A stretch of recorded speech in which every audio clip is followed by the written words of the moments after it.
तिच्या कष्टांनी फुलतो संसार, तिच्या प्रेमाने उजळतो परिवार. सहनशीलतेची ती जणू मूर्ती महान, महिला आहे शक्ती, सन्मान आणि अभिमान. आदरणीय मुख्याध्यापक सर, सर्व शिक्षक वृंद आणि माझ्या प्रिय मित्र आणि मैत्रिणींनो, आज मी आपल्यासमोर महिला दिन या विषयावर काही शब्द बोलणार आहे. दरवर्षी आंतरराष्ट्रीय महिला दिन हा दिवस 8 मार्च रोजी साजरा केला जातो. हा दिवस महिलांच्या कर्तृत्वाचा, त्यागाचा आणि संघर्षाचा सन्मान करण्यासाठी साजरा केला जातो. महिला म्हणजे आई, बहीण, पत्नी, मैत्रीण आणि समाजातील एक महत्त्वाचा आधारस्तंभ.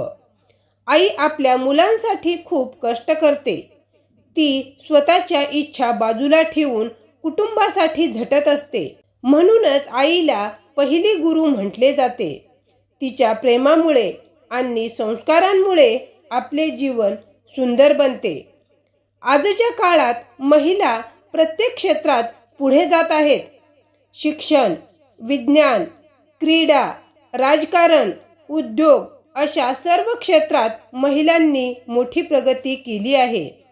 आपल्या भारतातील अनेक महिलांनी देशाचे नाव उज्ज्वल केले आहे. उदाहरणार्थ मेरी कोम यांनी बॉक्सिंगमध्ये यश मिळवून देशाचा गौरव वाढवला. PV सिंधू यांनी बॅडमिंटनमध्ये उत्कृष्ट कामगिरी केली. तसेच इंदिरा गांधी या भारताच्या पहिल्या महिला पंतप्रधान होत्या. त्यांच्या कार्यामुळे भारताला नवी दिशा मिळाली. महिला दिन आपल्याला सांगतो की स्त्री पुरुष समान आहेत.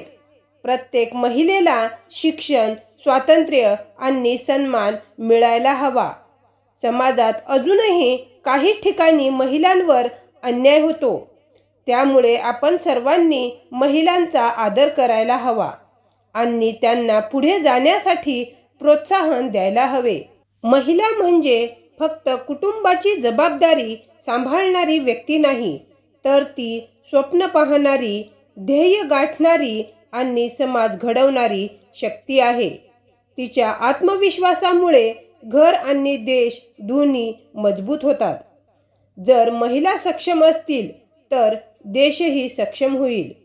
आजच्या या महिला दिनी आपण असा संकल्प करूया की प्रत्येक महिलेला सन्मान देऊ, तिच्या कष्टांची कदर करू आणि तिच्या स्वप्नांना पाठिंबा देऊ.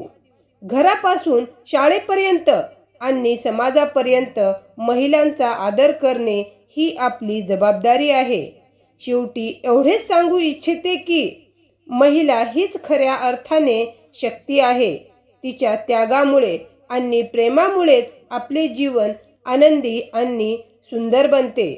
चला तर मग महिला दिन आनंदाने साजरा करूया आणि महिलांच्या योगदानाला सलाम करूया. एवढे बोलून मी माझे शब्द येथेच थांबवते.